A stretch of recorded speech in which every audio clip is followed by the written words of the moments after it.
All right, we are finally back and live, and I think we should be good to go finally.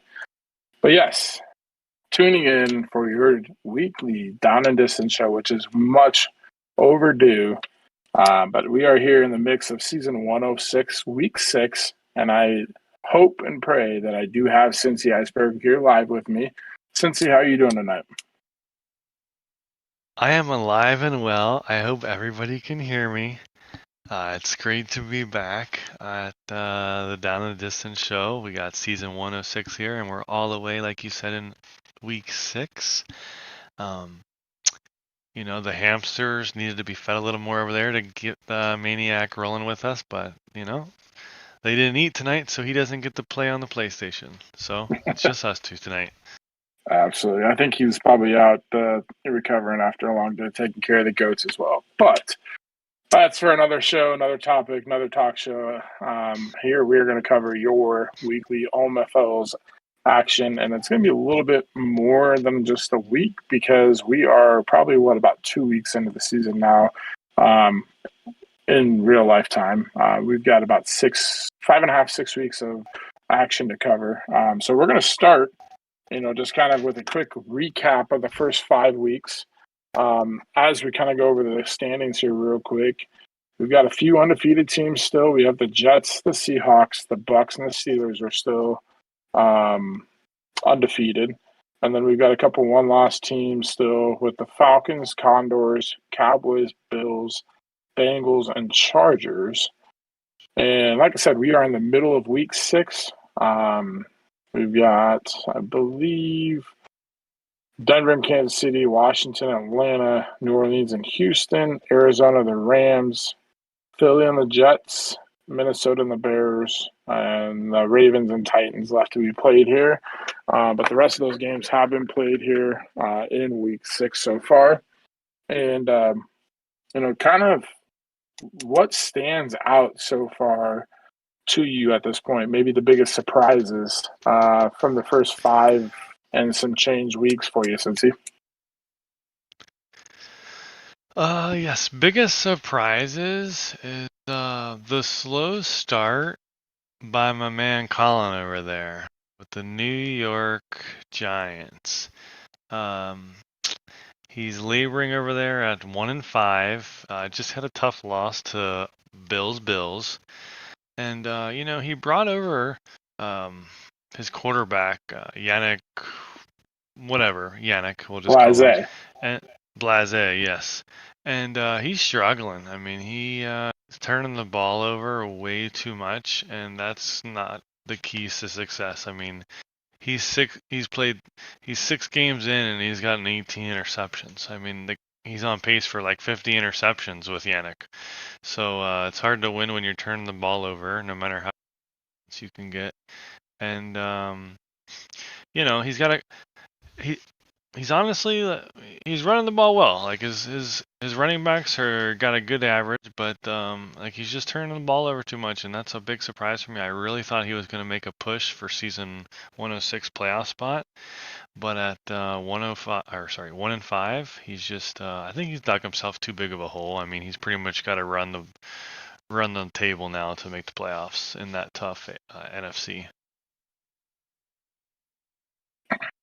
Okay.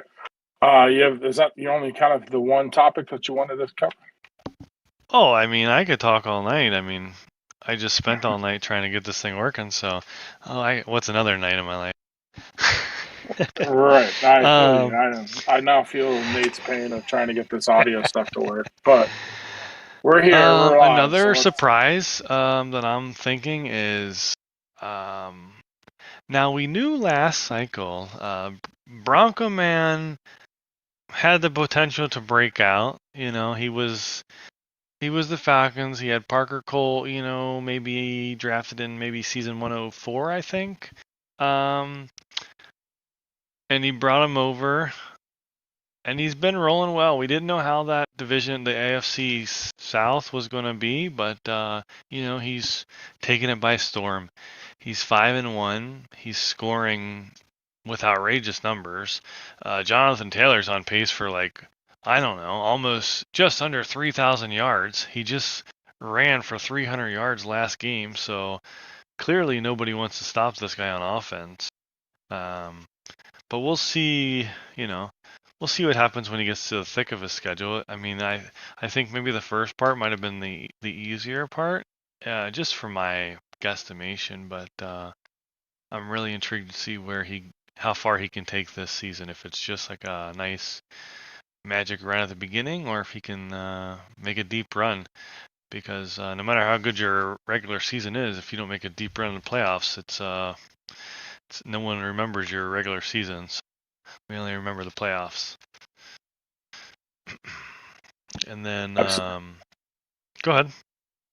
I was just going to say, absolutely. I mean, I definitely agree with that. I mean, a couple of my biggest surprises, I think, go hand in hand. The first one I had was the Condors, which is actually the Colts being relocated down to Orlando.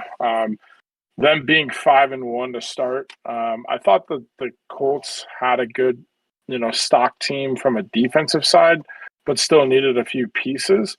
But then offensively, obviously having Jonathan Taylor being one of the top backs, if not the top back in the NFL, I thought he was going to have a good year, but I thought maybe Anthony Richardson would, complicate things, bringing over, and I'm actually going to pull up some stats here real quick and look at the Condors. But I think, Richardson and then bringing over Parker Colt, was kind of like he was unsure, and I thought that would kind of complicate things for him from an offensive successful standpoint. But he really took it by storm and has surprised a lot of people, I think. And Jonathan Taylor's been, the workhorse with over 1,000 yards already, and 13 touchdowns, averaging 8.1 yards per carry. But it's the passing game, I think, is the balance. Obviously, it's a very run-heavy team. And I think this game definitely does help support those users or owners that like to run the ball a little bit more than previous Maddens. But I think this one is you still have to be able to pass the ball, and so that's kind of where I'm really surprised at. But again, it's not that division was kind of up in the air. I felt like there was the Titans are a solid team. Duvall's got a solid team with the Jags. Rodgers got a very young team, but likes to throw the ball deep, and he's got a couple of young receivers, and then you got the Colts. So it's kind of like a up in the air, and Bronco Man's kind of taken that by storm and just ran away with it here at the first 6 weeks at this point in time. But my other big surprise that I had was Trey with the Lions being in my division. I really thought that Trey was going to be maybe 4-2, 5-1 at this point in time. I thought the Lions stock team was just built with a great depth and everything. And he's got the Jamar Gibbs speed back. He's got David Montgomery, goes and gets Latavius Murray. And then he has, the explosive receivers. Goff probably got a little bit of a bump, but then he chooses to use Hendon Hooker, which rookie guy, but, we know what he's done with quarterbacks in the past. And then defensively, they, get C.J. Gardner-Johnson and a couple other offseason additions. And then Hayden Hutchinson probably gets a more of a bump out of the gate. So this team's built right now to be very successful, and a lot of people are predicting him in real life to win this division. And so I thought Trey was going to really hit the ground running, and he just struggled out of the gate, which kind of surprises me. But, for me, like I'm struggling as well. I'm 2-3 and he's 2-4. But the good thing is he's still not out of it because he's right in the middle of things with Priest leading the division at 3-2.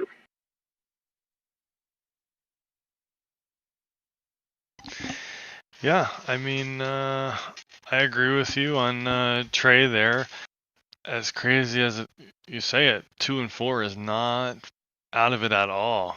In the NFC South or North over there. We'll look to see, how Trey bounces back next week, and he just had that tough matchup versus Kevin this week. So absolutely. we'll see And what I it is. think the Trey this week, I want to say he had already played. He played Kevin, which obviously Kevin's off to a great start. Loses by a touchdown, but I think that's kind of been the storyline for Trey and the Lions here the first 6 weeks. Kind of talking a little bit about that. I think he's had some close losses. The Seahawks game got away with him from him late, lost by 12 points. Loses the Maniac by a touchdown, lost the Black Cats, the Panthers by 6 points, so one score, and then lost to Kevin by one score. So, I mean, 3 of his 4 losses have come by one score. And then again, that Seahawks game, I know, got away, and Meek scored a late touchdown or so to kind of put the game in out of control or in hand for him.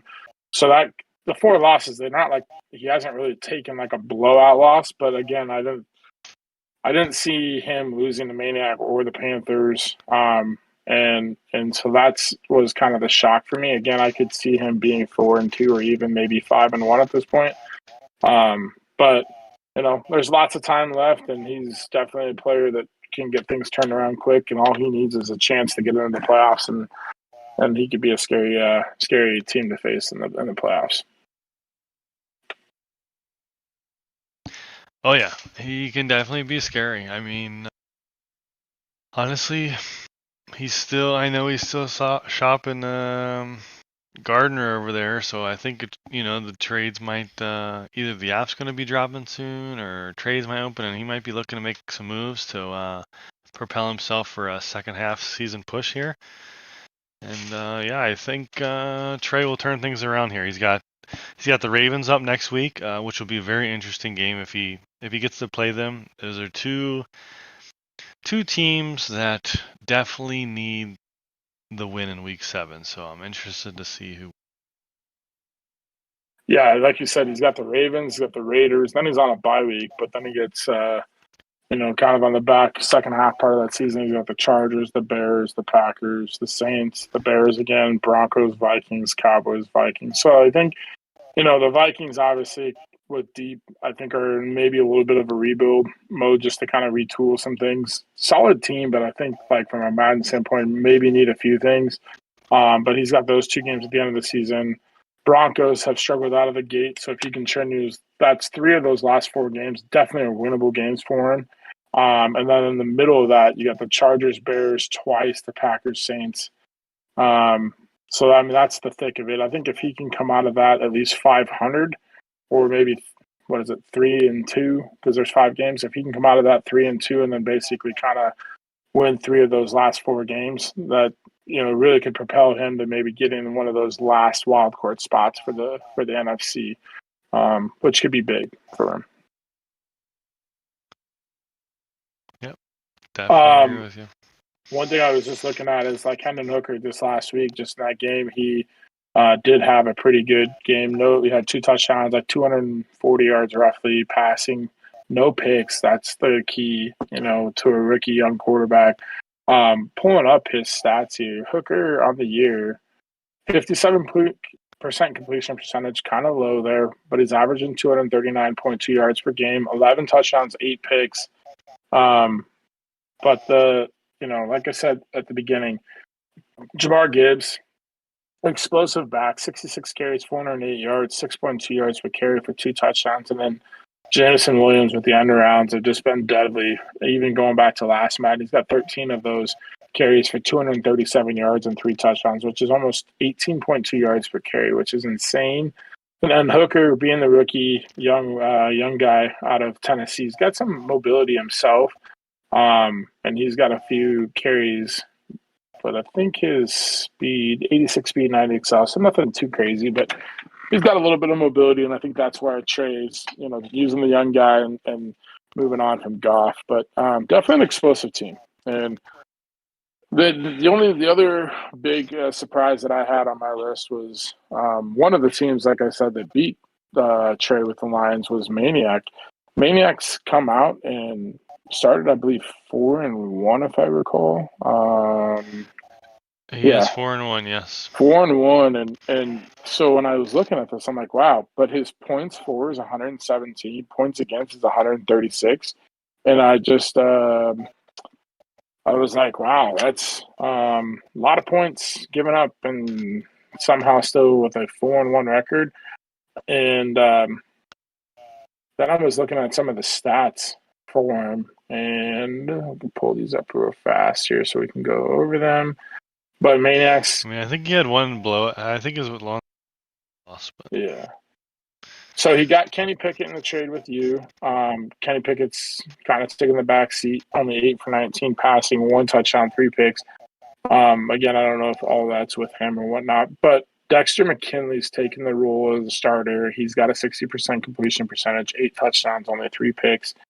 But it's the rushing game with Bijan averaging 4.8 yards per carry. But again, he's only got 3 rushing touchdowns. So he's not scoring a ton. In the passing game, it's balanced. So just kind of shocked to see a 4-1 record, but kudos to Maniac. He's playing good football, and he's got his team off to a good start in the South. Keeping arms length distance with Kevin there at the beginning, and so that'll be a fun race to watch as the season continues to go on. Jesse Bates, though, and AJ Terrell have been the 2 guys, I think, on defense that have just really held it down for him, because between those 2 guys, they got 9 interceptions. And so, taking the ball away from the opposing team and putting it back into the offense is big keys there for him. Do you have any other surprises that you wanted to cover? I was just looking at maybe not specific team yet. I'll save that. But I was just looking at some stats in the league. I just see there's. I'm interested to know if it's because of his all Madden and all versus all pro. But it's kind of leaning on the offensive side in this league early on. I see we got 11 teams that average over 30 points a game on offense, and 28, which is pretty much the whole league, over 20 points a league, 20 points per game. So definitely heavy on the offense, I feel. But I think it's just because people were I don't know. In general, people were passing more because we got a lot of interceptions. We got 17 people with 10 plus interceptions. That's almost 2 a game from where we're at, because a lot of people have only played 5 games. About half the league's played 5 games, so if you got over 10 picks, that's 2 a game, 2 interceptions. And that's always frustrating when you're playing and you get 2 interceptions, but that's the league average we're looking at right now. I think it's a little high on both ends. I think we're scoring a little too much. But maybe, we've all talked about this, the pluses and minuses of all Madden. I think going to all pro, the offense got a boost, but we're going to live and die by that for season 106. And you know what, just looking over the notes, I'm going to go over one, actually. I'm going to go over a team real quick. So I'm going to scoot over to Seattle here, who's kind of gone a little under the radar, I think, because it's usually, we talk about we look at the NFC West and we only think of D-Money. Well, D-Money was away for the first 3 weeks. Or maybe 4, I don't know, 3 or 4 weeks, I can't remember. So he took a few losses, and Meek has quietly been taking advantage of that. We got our gold sheet here, and he's been underdog every single week for 5 weeks. And that man over there is 5-0. I mean, he's got a good defense. His defense has been showing up. A lot of turnovers, steady on the offensive side. Just had a huge win this week against Denver's Bengals. He forced Burrow to have 5 interceptions. I mean, he's got DK rolling. He's one of the top receivers in the league, and as long as he just doesn't turn the ball over like he's been doing, he's gonna stay very competitive. I'm not sure when his first matchup is against D Money, but I'll definitely be tuning into that, because it's just gonna be one for the ages, I think. And you know what? He didn't play him during the sim, so 2 matchups against him. So I can't. Actually, you know what? I got it written down here. So week 12 through 14, good luck to you, Meek. I want to see what you're made of. Week 12, you got the 49ers. Week 13, you got the Cowboys. Week 14, you got the 49ers. So I'll be watching all 3 of those games, and I want to see how you do, buddy. Yeah, that's gonna be a fun couple games to watch. I'm just talking about the defense here. I mean, I know Seattle is kind of built on having some of those taller, fast cornerbacks, but Tariq Woolen has 4 picks. Devon Weatherspoon, who is actually a really good corner out of Illinois rookie, he's got 3 picks. Alan Gilmore, 6'3", second-year player, he's got 2 picks total between his defensive team. He's got 17 picks. So just one shy of hitting an average of, I guess he's only 5-0. So he's a little over 3 interceptions a game right now, which is pretty crazy. I mean, and that's a lot. And then he's also got a forced fumble that Jamal Adams had. So I mean, like that team's loaded with potential. I mean, and athletes per se. Like Tariq Woolen's an 85, but he's got like 98 speed, 96 acceleration as a corner. Like that's, you can't really get past that. And then he's also, like I said, Witherspoon was one of the highly touted defensive backs coming in as a rookie. He's an 83 already with 92 speed and 93 acceleration. Again, 6 foot, just, lots of length there on the outside and speed, making it very difficult to take shots deep as you try and play the run game. But then he's got guys like Bobby Wagner. He's got, Jamal Adams. And then he's got Quandre Diggs, who's another vet guy that can play well in the pass game. So no shock that he's having a good start on the defensive side. And then it's the rushing game. I mean, Kenneth Walker's averaging 7.1 yards per carry. But I am shocked to see that Zach Charbonnet, his rookie running back, has got 4 touchdowns as well. So he's spreading the wealth in the running game there. But like you said, DK Metcalf, 7 touchdowns out of the gate with 20 catches for 593 yards, averaging about 120 yards, just shy of 120 yards a game. So definitely a mismatch on the outside there, and he's taking advantage of that. So as we kind of have talked about some of the biggest surprises so far, I do have a list of teams that I'd like to go over. And as we always kind of do early on this year, or early on in the season, we always kind of talk about teams that are off to a hot start, or like kind of early on playoff, because it's really hard to talk about playoff. But like, I want to kind of talk about buying or selling some of these teams through the first 5-6 weeks. And I'm just going to rattle these off, and I want you to kind of tell me buy or sell in your opinion. And again, it's just buying or selling. Are they like kind of going to be a team that sticks around and where they are, compete for a playoff spot, or are they going to kind of fall off? And the first team on my list I have is the Orlando Condors.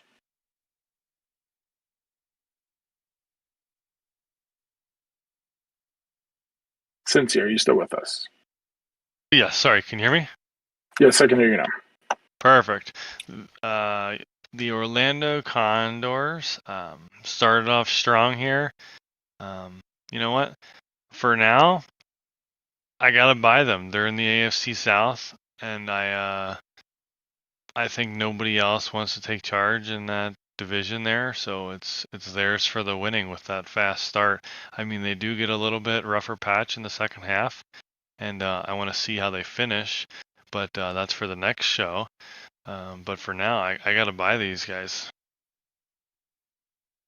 Yeah, I definitely agree. I think the South, like I said, was wide open. I'm buying them. I think with him having success in the running game and even using kind of the quarterback carousel there and not really showing, favor to one or the other, but trying to figure out that the Anthony Richardson situation, I think in the long run, that could be a really big thing for him. But he's having success. He's winning games. He's riding the tails of Jonathan Taylor. If he can stay healthy, continue to play defense the way he's been playing, and keep playing ball, I think he's got the ability to, continue to make a push with this team. And he's got the fans in Orlando riled up. The second team on my list here, staying in the AFC, I have actually two teams in the AFC East. So I'll kind of give them both to you, and you can tell me which one, or if you're buying both of them. And I have is the Miami Dolphins at 4-2, and the Patriots at 3-3.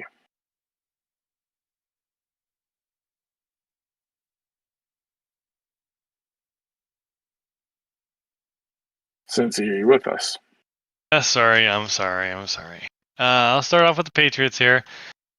I believe they're 3-3 right now. They're in a very tough AFC East. And you know what? I just gotta sell them early on here. They just haven't proven to score. To stay competitive with the higher end teams currently in season 106. I mean, they're beating the teams that they should, but they're losing to the teams that they need to, try and beat to be competitive and make a playoff push. So I'm going to be selling the Patriots. And then your other team was the Dolphins? Yes. All right. Now the Dolphins are 4-2. They're scoring a lot of points. I think they're the number one offense in the league, maybe number two, definitely top three, but I think they're up there. I am actually selling the Dolphins at 4-2. Okay. It's very surprising, but I just think they've had a light schedule in the first 6 weeks, even 7 weeks they'll have, 8, looking at their schedule. They might rattle off enough wins to make a playoff push, but yeah, I mean, they're two toughest, so I'm going to be selling the Dolphins. Okay. I'm also going to go with the Patriots first here. I think the Patriots, I'm going to pull up their schedule here real fast. The Patriots beating the Eagles, then losing the Dolphins, the Jets, and the Cowboys. Gets a win against the Saints and the Raiders. Those are pretty typical. I actually expected him to probably be 2-4 at this point. I did not think that he would beat Nate with the Saints. So I figured that he would probably be 2-4. Lost is a solid owner, very, very good play caller, but I just don't think that the Patriots have quite what it's going to take for him right now. I think maybe it's a draft or two, like an offseason or two, for him to really kind of figure out and build this team. But they've got some vets, and they did get a couple guys that I like that are young, especially like Christian Gonzalez, the corner. I do like him for the long haul. But I just don't know that he has like the weapons on the outside in the passing game, and Mac Jones just doesn't really like wow me at all. And so, I mean, you really have to rely on the running game, and their running game isn't really something that's all that explosive. And I just think looking at the team statistics when I was going over those, if I can go back to those really quick, like I was looking at it and I was like, makes sense, kind of what we're at, because looking at the stats here, going to team stats, go to the AFC East. So the Patriots offensively only have 7 passing touchdowns and only 6 rushing touchdowns, which actually, like, everybody in the division, Bill has 11 pass touchdowns, Kobe has 18 with the Jets, and then Massimo has 17 with the Dolphins. Like, so he's chasing pretty significant in the passing touchdowns, but the rushing, he still is like not even first there. He's only got 79 first downs, which everyone else in the division has over 100, and he's only averaging 23.7 points per game. I think Bill is at 28.3.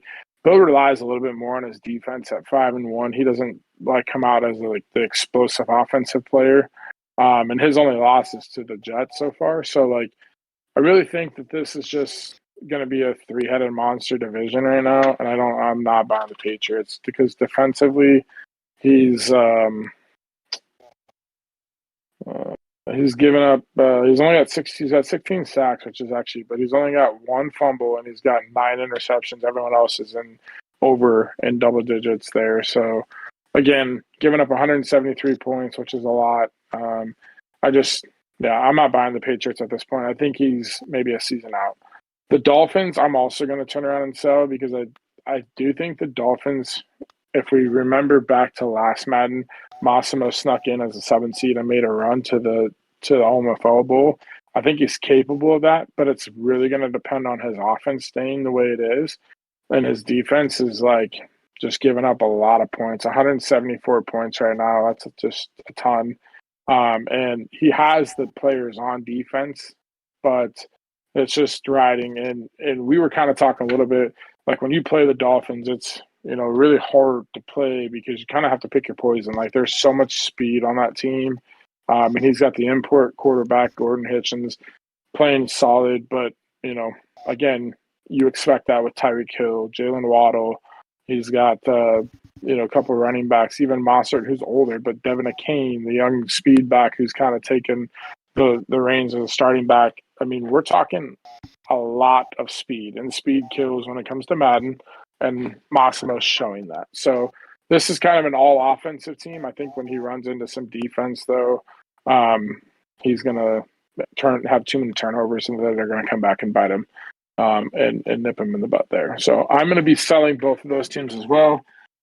The next team I have on the list is the Kansas City Chiefs with Shocks fan. Oh, the Kansas City Chiefs. You said that Shocks fan. AFC West Chiefs. You know what? It's a tough division there. With the Chargers. I'm gonna buy the Chiefs. Buying the Chiefs. I just think it's a two-way race this season. And he doesn't quite know what he wants to do on offense. I don't think how he wants to score because looking at a few of his games, he kind of goes different routes. But if he figures out his plan, like he's got Week 9 versus the Dolphins, I can't wait to see that game. I mean, there should be like 60 points scored in that game. But yeah, I can see it. Like at worst, he's gonna sneak in as a 7 seed, I think. And it's been a while, I think, since the Chiefs have been in the playoffs. They're not a normal name, I don't think we see. But well, I guess last year the Charger or Pepper wasn't really around, so I guess the Chiefs were in a lot. But we'll see. Pepper's here and he's playing, so maybe not this week, but he's been playing all year. So I'm gonna buy the Chiefs to make a playoff push. I'm also going to buy the Chiefs. I played Shocks, and he's got like if you were looking at the Chiefs in real life, you're just like they need a weapon, they need a receiver. Like that's their struggle right now. And he's got this guy Dexter Clinton, I believe is his name, and this guy catches everything. The guy against me.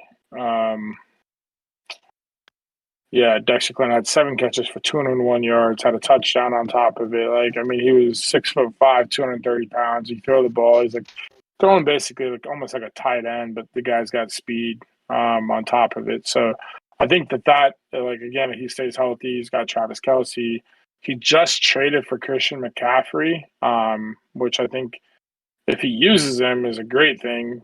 But I'm curious on why he made the trade in the long run because he's going to run into some cap issues. And I think Pacheco can be just as effective down the road. Maybe not right this second, but McCaffrey's going to, have a little bit more explosive with the abilities and stuff. So, like, while abilities are on, I mean, it makes sense. But playing a franchise, we're in the first season of Madden 24. Like, I probably, if I had the cap problems that the Chiefs have, I probably would have kept Pacheco. But again, he's got McCaffrey. So, like, for this season, I'm buying the Chiefs. I also like his schedule. It seems to be pretty favorable. He's still got 2 games against the Broncos. Again, the Broncos have struggled out of the gate at 0-5.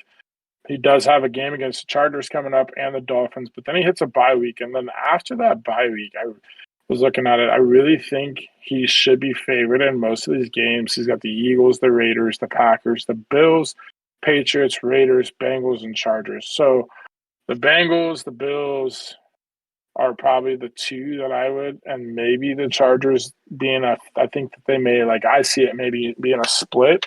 But the Raiders, the Packers, the Eagles, he should be favored probably if he continues to play well in those games. So on the back end of his schedule, I think it is pretty favorable in his favor. And so it definitely is going to come down between the Chiefs and the Chargers for that division. But I'm going to go ahead and buy the Chiefs.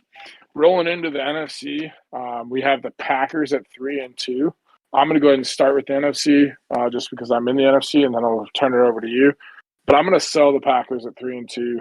I think Priest is 3-2. Has found a way to play some good football early on, get a couple of wins.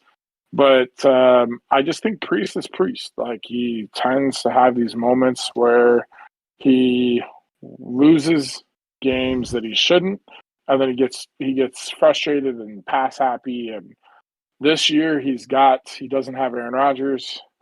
He does have some good receivers that are young, but I think early on his schedule's been pretty favorable.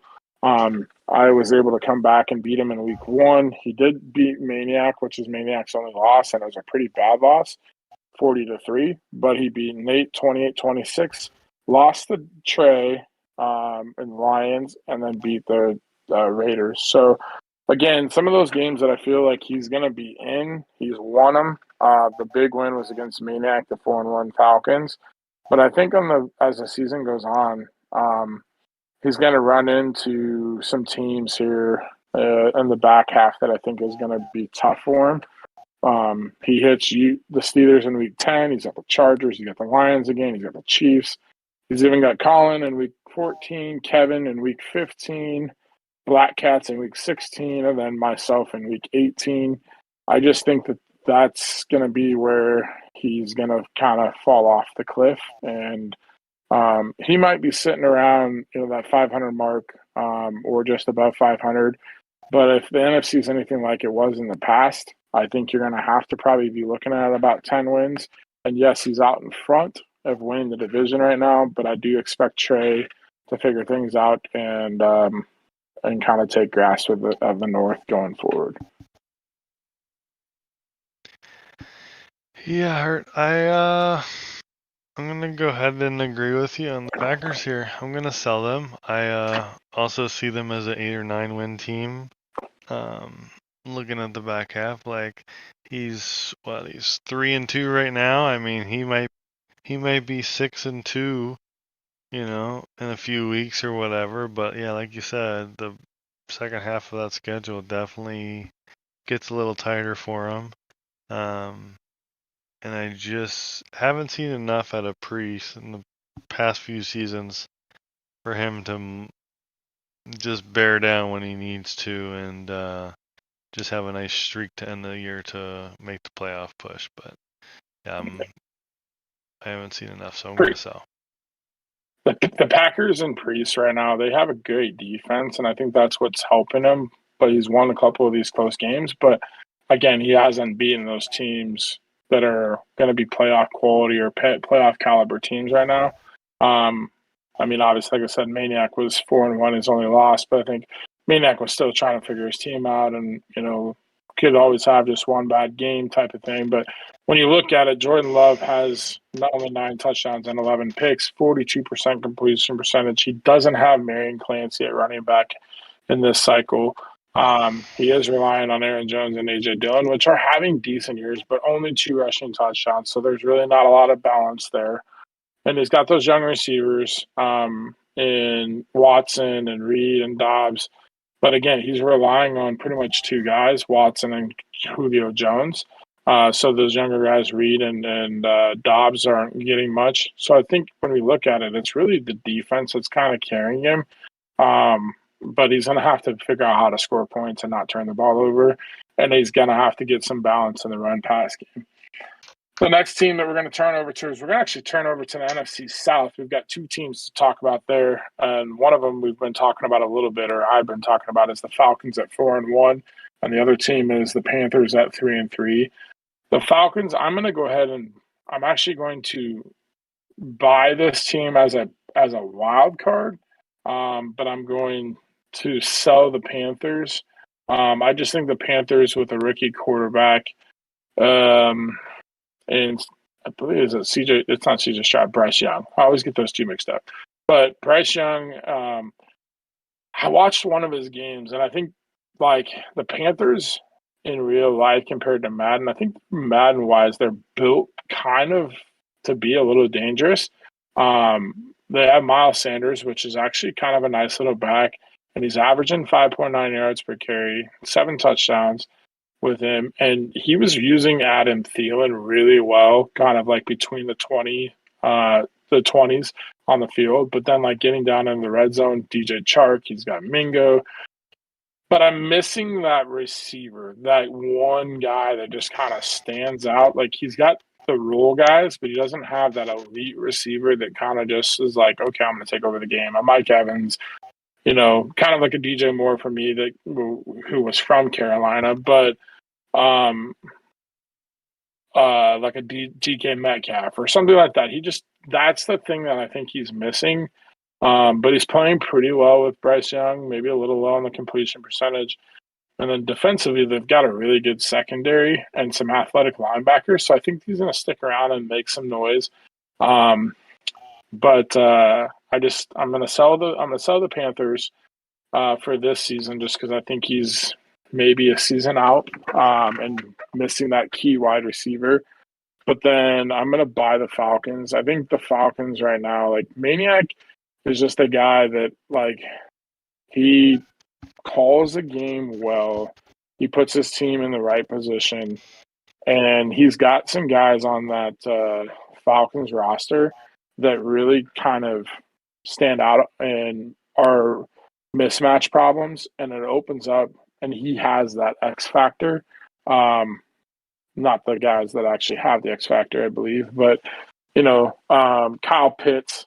A lot of people just they hear that name or see him on the field. He's a difference maker.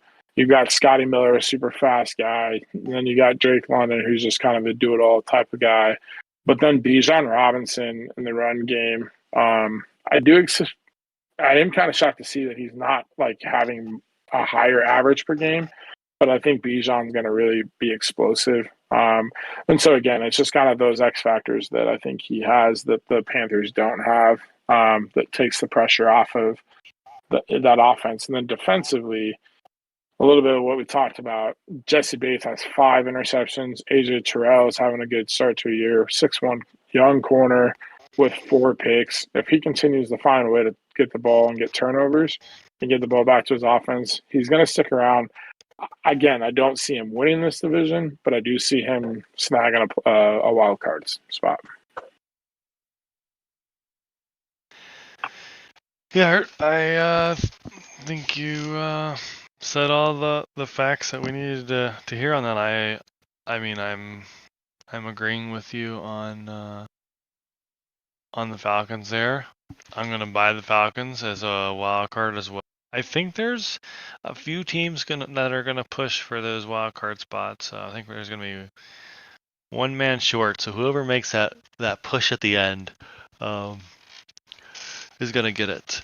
I could see him winning 10 games. I'm looking at the schedule now.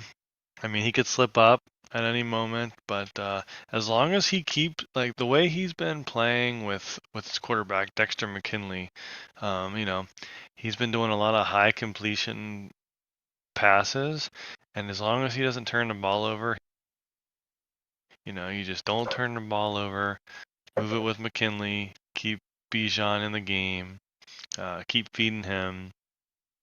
His defense has stepped up very well. Jesse Bates has been a key member of that secondary, really, really taking out the deep ball over there. And the biggest thing is just, light on the turnovers. He had one bad week 2, and that's honestly when he made his trade. So he was just figuring out his quarterback that week, and I just didn't think he knew how to use his quarterback, but I think he's figured it out now. And like I said, he's gonna make a push, like you said, for playoffs. Yeah, and then don't forget, we're looking at a schedule. I got it pulled up here so for our audience to view, but a 1-point win week 1 against the Panthers. Obviously, you said made the trade week 2. You're figuring things out. Priest took advantage of that. Gets a 1-score win over the Lions week 3. Gets a 1-score win over the Jags in week 4.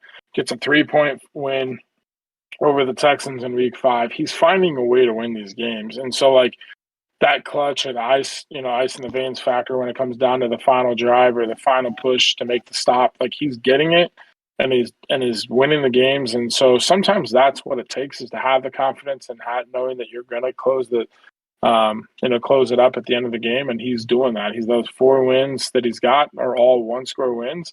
If he continues to do that, he's, again, I don't see him beating the Bucs for the division, but I do see him snagging a playoff spot. The next couple weeks, the next 5 weeks, I think are games that he are definitely is going to be favored in, all but the Bucs game. The Commanders, the Titans, the Vikings, and the Cardinals could be 4 games that he's favored in, or within a close spread. So definitely games that he could win if he continues to play that 1-score game and find the magic to get the win.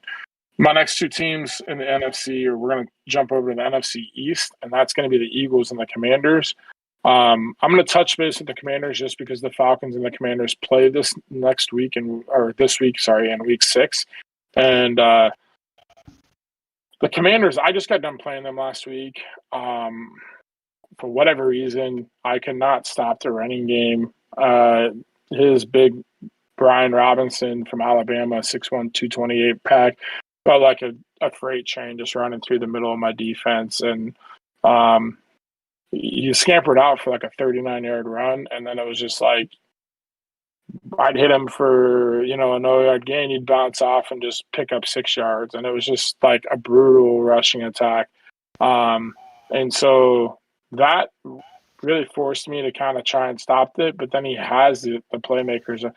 Something that I was just talking about the Panthers not having, he does have on the outside. He has Terry McLaurin. He has Curtis Samuel. He has a young tight end that's 6'7", 272 pounds, Mason Crowder. He's got Jahan Dotson. He's got, some other guys that he can step in. And even if Brian Robinson needs a break, he can throw in Antonio Gibson, which not as effective, but still an effective back. And so the Commanders are an interesting team, but I'm going to have to sell the Commanders, being that they're in the division right now with D-Wayne. D-Wayne is basically kind of like D-Money. He's just been a staple. He's consistent. He's got a great team with the Cowboys. Colin also over there with the Giants. I mean, that division, they beat up on each other. And I just don't see the consistency factor from the Washington Commanders at this point with Sam Howell at quarterback. He's only got 2 touchdowns and 1 pick on the year, which that was in the game against me. I'm looking at that. But he's got just enough play out of Howell to be consistent. But the games that he's won, he beat the Cardinals week 1, which Joker, we all know he hates playing with Kyler Murray. Beats the Broncos, who are 0-5 right now, and then beat me in week 5 last week. But his 2 losses, one I think we expect to come to Bill, but the shock one is to the Eagles in week 4. He lost by a 1-point loss there. Going forward, I just don't think he has enough to get enough wins. He'll be pushing to be a 500 team. He might be that 8th, 9th spot, but again, that's not going to cut it to make the playoffs. So I'm going to sell the Commanders. And then going over to the Eagles, Twinkie's got a great team in Philadelphia, but I'm just not going to buy them either because his consistency factor is – and he just lost DeAndre Swift for, I believe, the season. So he's trying to find a running back. So he's just got too many unknown things. And he's got a little bit tougher schedule coming up. And I think once he gets too far behind, then he's just like, okay, I'm going to check out and just hit the draft and get to the offseason. And again, he's got the Dolphins, the Commanders, the Cowboys, the Chiefs, the Bills, and then D-Money, and then the Cowboys, then Meek coming up. And so when he gets through that gauntlet, along with the bye week in the middle, I don't see him winning enough games to keep him in the thick of things, and so then I feel like he just kind of checks out. So I'm going to sell the Eagles as well. Yeah, I'm just gonna make a little back note since I kind of got skipped over on the Panthers, but just a key thing to watch is you were saying they were missing a piece of their offense, and I think you're right. And then I went back and looked because I thought maybe they didn't have a draft pick, and I noticed they didn't have their first round pick. So I think that's honestly very huge for the building process for the Panthers that they don't have that pick in this coming draft. It's actually the Bears own it now. Yeah, it was So to get that big big offensive weapon that he needs, he'll have to figure it out in the free agency or in the second round, like that. But okay, so we'll jump back up to the Commanders here. The Commanders are almost, I want to say almost a quarterback away because, like you said, when it comes, when he plays a big power threat, he's going to need a quarterback to keep him in the game, and he's not doing it with Sam Howell, and I just don't think you can do it with Sam Howell. Like, he's got a big arm. He might have like 96 plus throw power, but you just need to be able to have confidence throwing the ball when there's a stacked box against his run game. And honestly, if I look at his team, I would stack the box and force him to throw with Sam Howell. I got Sam Howell pulled up. He actually has 92 throw power, and then his accuracy is 81 short, 83 mid, 80 deep. Not bad, but again, he's just raw. Like he, under pressure, depending on the traits, ideal sense of pressure. Like, I mean, again, he's very usable, but I think he's just more of a project. And if he sticks with him, he could definitely be something that could be like, progressed. But I just don't see Bird being the guy that's going to stick with Sam Howell to make him that quarterback, like kind of like what you did with Ritter in last year's Madden, and it seems like you're off to another start with him in this cycle. That's just not the type of player I see Bird being. Bird plays good defense, runs the ball well, but I mean, he's only got a 52% completion percentage right now in the season with Sam Howell, so I think that's where I'm kind of like, I agree. The quarterback's kind of the big question mark for me. Yeah, and yeah, if he gets a quarterback, like he's got one of the best front sevens in the game, I think. Well, that's my opinion, I guess. And like you said, rides the defense, just needs that offensive boost, but his schedule is just way too tough. I mean, even if he was in a close race for that wild card race, I mean, the last 3 games of the year are the 49ers and Cowboys, and that is ugly. Those are 3 Super Bowl winning teams there, and that's just a gauntlet of a finish. So I gotta sell the Commanders. I really wanted to see the Commanders push there, maybe for that last wild card spot, but I just think his schedule is way too tough this first season, and he's got a few things to figure out. Let me hop over to the Eagles here. Now, Twinkie, like you said, he's looking for a running back, but I mean, I think he's going to be looking for wins soon here because I got him at about 5 wins. He's got a tough schedule as well. I mean, as you know, the real life Eagles won the Super Bowl, so they play a lot of first place teams, and I just don't think he's got it figured out. He's got a great team. He's got a great quarterback. Interesting receivers. With AJ Brown, Devontae Smith. I don't think Smith is as good in the game as he is in real. But he should be using AJ Brown a little more than he is. I don't know exactly what the numbers are because I don't have it pulled up, but AJ Brown's got 22 catches for 348 yards, so 2 touchdowns. He is using them. Yep. Another question is Devontae's got 18 for 309 and 4 touchdowns, averaging about mid 50s with both of those guys. And then Dallas Goedert's got 14 for 196 and a touchdown. Okay, yeah. So the part that I'm seeing that's just not going to cut it is your touchdown to interception ratio with a quarterback like Hurts. I mean, he is one of the fastest also, so you have him to roll out if you need to and get some first downs. But you just gotta work on moving the chains. I mean, when you got a guy like Hurts, you gotta have a higher completion rating than 56%.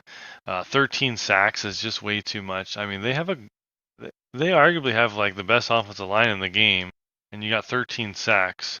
So something's not going right here. I don't know if you're on the ball too long or just not reading the progressions, or I'm not sure. I haven't watched. I watch a lot of games. I haven't watched too many of Twinkie's games, but he's got to figure out how to use Hertz because Hertz is going.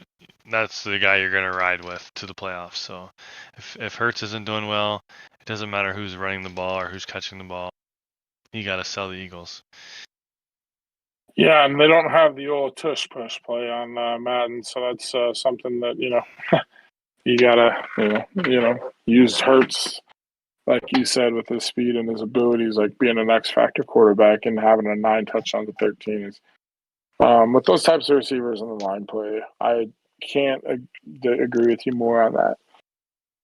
As that kind of wraps up our buy and sell portion of the first show here, we are right at about an hour. I'm going to have you and I kind of just talk about any game left in week 6 that is unplayed at this point in time that you are interested in watching or think that everybody should be tuned into watching. Yeah, certainly. Week 6. Week 6. And note that Honestly, the Vikings and the Bears were supposed to play tomorrow, but the Vikings, he's going out of town, so he cannot play. So that is a computer game now. okay. Yeah, if we're talking week 6 remaining games, I mean, I would have to go with the Cardinals Rams. Just following Cooper Kupp. I mean, he's crushing the league with like almost 50 receptions and almost 1,000 yards, and he's only played 5 games at this point. So, I mean, we're just gonna see if the next team up can stop Cooper Kupp, because clearly nobody can stop him at this point. Right. And we're gonna see how Joker's doing, with the Cardinals, other than the quarterback play. Seeing if he's comfortable, and because sometimes it's more than just a quarterback issue. I mean, I know he doesn't like Murray, but like he uses the Chiefs usually. He's a Chiefs fan, so like not everybody's like Mahomes, magically do the things Mahomes does. So it's a little tougher. It makes it a little harder when you don't have a guy like him. So you got to figure out ways to win, what your quarterback can and can't do, what kind of passes. So this would be an interesting game to watch, I think. Absolutely. I'm looking at our weekly schedule here inside the league, and I noticed that the Saints and the Texans have played twice, and there's no win. So that game may be going on right now, or maybe it dropped. I'm not sure. But the only Yeah, it's game going that on right now. okay, the only game that I'm really interested in is I think this could be a really big game for both teams going forward, and it's 2 teams that we just talked about. Those are the Commanders and the Falcons. I think this game could be more impactful for the Commanders to win and stay in the hunt with the Cowboys.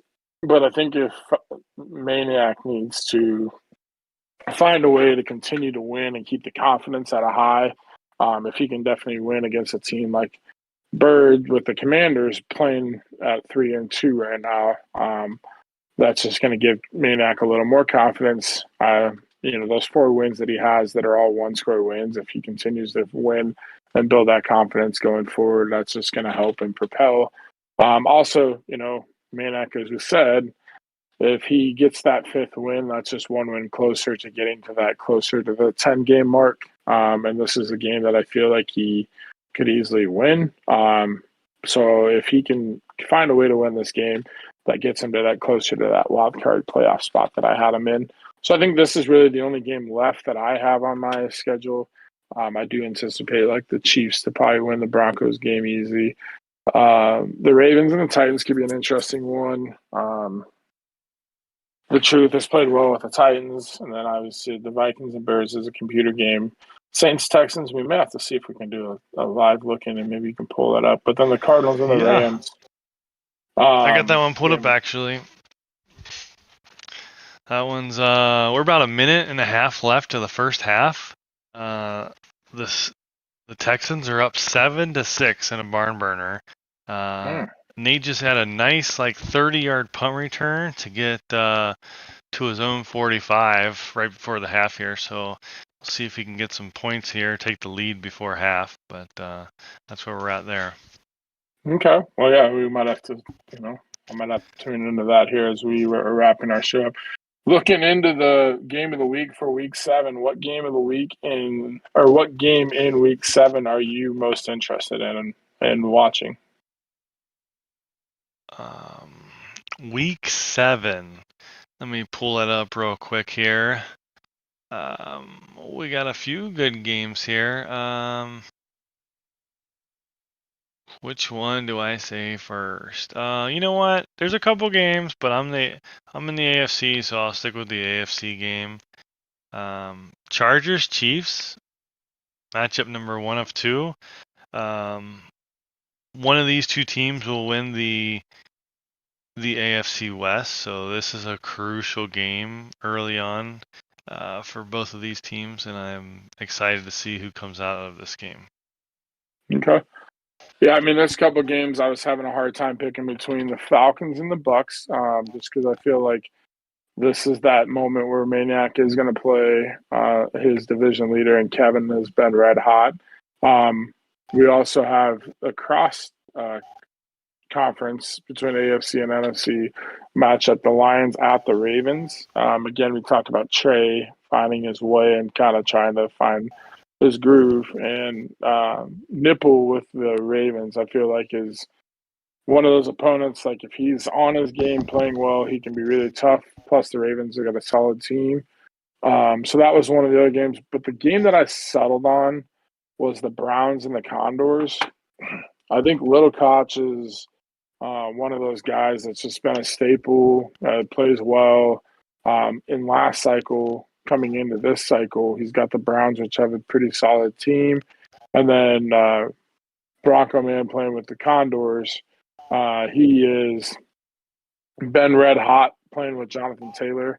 I am interested to see what that run game with Jonathan Taylor does against the Browns defense. The Browns usually have a pretty good defense. Actually, I'm not too familiar with how he's done. I'm going to look up. So he's only scored 99 points, Little Koch has, and he's 1-4 with a 145 points allowed, which kind of shocks me because I figured he would be better. But he's 1-4, he's struggling. But this could be that moment where he sparks his team and gets a little bit of confidence because Broncos 5-1, playing well. Again, we talked about it early on in the show. He's going to have to stop Jonathan Taylor. If he cannot stop Jonathan Taylor, it's going to be a long day for the Browns, and it's going to continue to be the same old story for him that's been this season. But that's the game that I was most interested in just looking at on paper. But I'm definitely going to be tuning into Trey and the Lions just because he's in my division. So nice. And I do have a score update. Nate did take the lead. He had Olave in the back of the end zone, but he decided to have a 9 or 10-yard rush with Derek Carr? Derek Carr. And he gets in there and he's up 13-7 with about 15 seconds left in the first half. So what an exciting end of the first half here. Yeah, absolutely. We got 1 half left of football, so it'll be interesting to see how things pan out. I think the thing that I'm going to tune into is how I know Nate plays really good defense, but I think he's kind of trying to figure out his offense still. The rushing attack with Kamara and the younger backs that he's got, like Jamal Williams and Kendra Miller, will be interesting. But I think the passing game, I know last cycle you had a couple young guys, but like Olave, I think could be really, like elite, and he's just got to find out how and find that groove with him to get things going. And I think Nate could definitely be in the mix of things. Maybe not until next season 107 though, because he's off to that 1-4 start, and that's a pretty big hole to come out of when Kevin's off to the 5-0 start that he is.